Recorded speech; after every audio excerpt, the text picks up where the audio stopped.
Hi everybody, it's Deborah from PeopleLovingAnimals.com. Thanks so much for tuning in and watching today's video. Today's video is called Disaster Preparation for Your Pets. In today's video, we're going to be talking about how to prepare your pets in case of emergencies, like if you had to be away from home unexpectedly, if there was a house fire, if you had a severe weather evacuation or emergency, or if you had an emergency evacuation. I'm also going to give you information about how to get a free printable pet disaster kit checklist, and I'm also going to give you information about how you can get some free pet alert stickers for your house. So I hope you find today's video helpful. If you do, please go ahead and give it a like. It really does help YouTubers when you do that.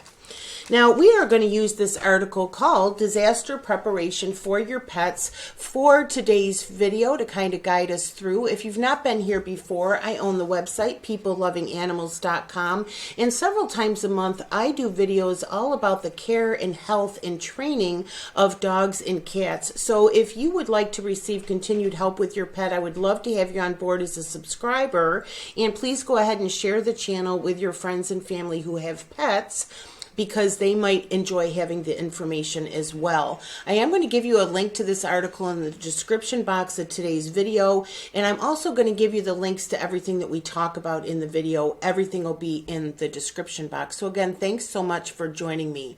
I hope I can be helpful. Now, disaster preparation for your pets should include everything from you having to be away from home unexpectedly to house fires, weather disasters, and emergency and permanent evacuation. So let's go over some steps on how you can make sure that your pets are going to be safe in these situations. Pet disaster preparedness. First of all, choose a designated caregiver for your pet. If you have to be away from home unexpectedly because of an accident or emergency or a sudden illness, you should have both a temporary and a permanent caregiver in place for your pet. A temporary caregiver could be somebody who lives nearby and somebody who is usually home during the day. A neighbor who is retired would be a good candidate for that. They should have a key to your home, and they should also have your pet's food, medication, and potty schedule. You might even just write that on a 3x5 card and give it to them along with your house key. And also, if that particular neighbor also has a pet, you could swap this service and you could be the same temporary caregiver for their pet as well. Also, you should have a permanent caregiver in place. That is someone who would be willing to either foster your pet until a suitable home could be found, or else adopt your pet for the long term if something terrible should happen and you just can't be at home and take care of your pet. This ideally should be someone that you trust, someone ideally who knows your pet, and someone who has experience caring for pets. And you're going to want to make sure you have a discussion with that person. Make sure that they understand what your pet's needs are going to be, and make sure that they are in agreement with being your pet's long-term caregiver if anything should happen to you. Now, you should choose a safe place for your pet. These are things you should be thinking about ahead of time. Investigate possible places ahead of time where your pet could stay if there's a disaster. Don't leave your pets behind if you can get them out. If your home is unsafe for you, then it is unsafe for your pets as well. Local shelters who house people in emergencies don't always accept pets, so it is important to know ahead of time what your options would be if something did happen. If you don't have a trusted friend or a family member or a neighbor who could take care of your pet in an emergency, there's a couple of options. You could make a list of boarding kennels and animal shelters nearby. Your veterinarian might be able to make a recommendation for you. Contact each one and ask if they provide emergency shelter or foster care for pets. Also, you could call a few hotels or motels in your area and ask if they could accommodate your pet in case of a disaster. And you might want to include some outside of your immediate area in case the reason that you're having to find a place for your pet is because you're having to evacuate because of a weather situation. Prepare for weather disasters. If you live in an area that is prone to tornadoes, hurricanes, earthquakes, or floods, you should make plans ahead of time and have emergency supplies on hand. Remember to always get your pet inside at the first sign of severe weather. Pets can become disoriented, wander away, and get lost in severe weather. Now, choose a room of your house that doesn't have windows. It could be a utility room, a bathroom, or a basement. If there's a flood, go to the highest location in your house or a room where there are shelves or counters where your pets could go. Again, you need to make these decisions ahead of time so you don't have to try to figure it out in the midst of the emergency. Always have supplies such as gallons of water and food for your family and for your pets stored in your house somewhere, especially if you're in an area that is prone to some severe weather, okay?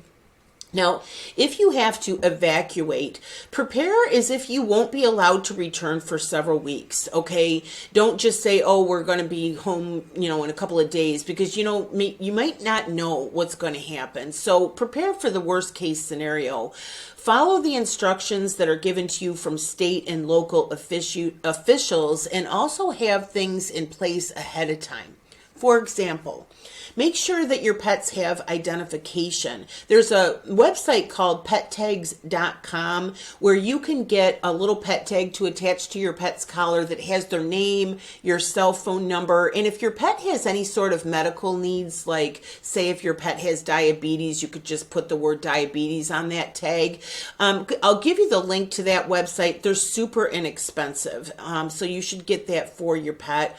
Also, put your pet's name and your contact information on their carrier ahead of time. If you have an emergency, you got to get your pet in the carrier, get out of the house. Go get a simple little sticker from your local dollar store and put your pet's name, your cell phone number, and again, write on that carrier if that pet has any particular medical needs. Again, just have this done ahead of time, right? I'm sorry, I lost track of where we were. Consider microchipping your pet. If you don't know what that is, it's a little microchip that's implanted under the skin, and it can be read by a scanner at most animal shelters. If your dog or cat gets lost and somebody turns them into the local SPCA, the first thing the SPCA will do is see if the dog or cat is microchipped. And if they are, they immediately have your name and contact information. You can ask your vet about this. I personally have not done this for a pet yet, but I have had friends tell me that it was quite inexpensive and relatively painless and fast and easy for the pet. Now, you should also put together an emergency kit for your pets. This could include food, bottled water, cat litter, disposable litter pan, poop bags, food and water bowls, collars, harnesses, leashes, a 2-week supply of medication, but you always want to make sure you're updating that supply so you don't have medicine that was like from 2 years ago. A carrier for each pet, again, with that sticker already on there with their name and your phone number. Blankets, toys, chew toys, and a recent photo of your pet in case you should get separated. And again, I'm going to give you a link in the description box to get a printable pet disaster kit checklist from the Center for Disease Control. You can go right to it. It's a PDF and you can print it. And it's a very, very complete list. I suggest that you go ahead and get that, okay?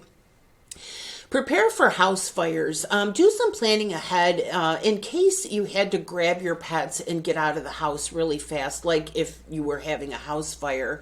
You might want to have a rescue plan in place ahead of time where you decide who's going to be in charge of rescuing the pets if there's a fire. You might practice fire drills as a family so your pets are not left behind. Also, you should make sure that you have an emergency kit prepared ahead of time, and make sure that each family knows where the kit is, and decide ahead of time who's going to grab the kit. If the house is on fire, if you and your family have time to get out safely, who's going to grab the dog and who's going to grab the emergency kit? If you know this and you've decided this as a family ahead of time, especially if you've practiced like a little fire drill, it's going to make it a lot less stressful if you did have any kind of emergency like that. Also, you should use, if you have a pet in your house, you should use pet rescue alert stickers. These are stickers that you put on your window or on your door that basically lets the fire company know that there's a pet in the house, okay, if there's an emergency. Ideally, they should be near your front door or your back door, and they should include the type of pets you have in your house, the pet's name, your phone number, and it should also include the name and phone number of your veterinarian. Because, you know, if you had a house fire and you guys were, you know, out and you were taken away by ambulance and then they managed to get in and rescue the cat and the cat is suffering from smoke inhalation, they'll know which vet to take the cat to. Okay, this is just good general information that should be on that sticker. Okay, you should also, if you can, write on the sticker your pet's favorite hiding spots. Like if you do a sticker for the cat, put hides under the bed. You know, so again, if there's firefighters in your house, they're trying to find your cat to get him out, you know, give them this information. You never know, you know, seconds count in a situation like this. And if there's time as you're leaving the house, just write on that sticker the word evacuated. In that way, when the firefighters arrive, they'll see the pet sticker, but then they'll see the word evacuated and they'll know, okay, they got the pets out. So they're not thinking they have to try to go in and rescue your pet. And I'm going to give you a link. The SPCA offers these stickers for free. I'm going to give you a link to be able to get them free from their website. You do need to allow 6 to 8 weeks for delivery, but you can also get those pet emergency stickers at a local pet supply store. Pet emergency preparedness. For more information about pet emergency preparedness and also about emergency preparedness for pets like horses, birds, reptiles, and small animals, visit the ASPCA's website. I'm going to give you a link to their article that goes in much more detail about this than what I'm going through in today's video. And for more information about protecting your pets from house fires, I'm going to give you a very detailed article about that as well. So I hope that this has helped you, and I don't know about you, but as I was doing research for this article, you know, I've had pets all my life, and there's a few things on here I didn't think of, you know, so I'm really happy to learn the information myself and to be able to share it with you. If you have any other tips for pet, you know, disaster preparedness, please feel free to go ahead and put them in the comment box below. Also, feel free to drop a comment anytime on my videos. I'm always looking for feedback for what you think of the videos, okay? Now, a couple things before we go. If you've not been here before, you don't know, I donate to animal charities. I do peoplelovinganimals.com as my job, and I donate 10% of all of the commissions that I earn on the website and on my YouTube channel to pet charities. And if you go to the homepage of my website, peoplelovinganimals.com, you will see a list of the animal charities that I donate to. So again, thank you so much for watching. I hope that the video was helpful for you. If it was, please go ahead and give the video a like. Please subscribe if you're not already. And again, please share my channel with your friends and family who have a dog or a cat or other pets, specifically this video, because they might not know some of this stuff too. Okay, so I hope we save some pets with today's video. Please share it.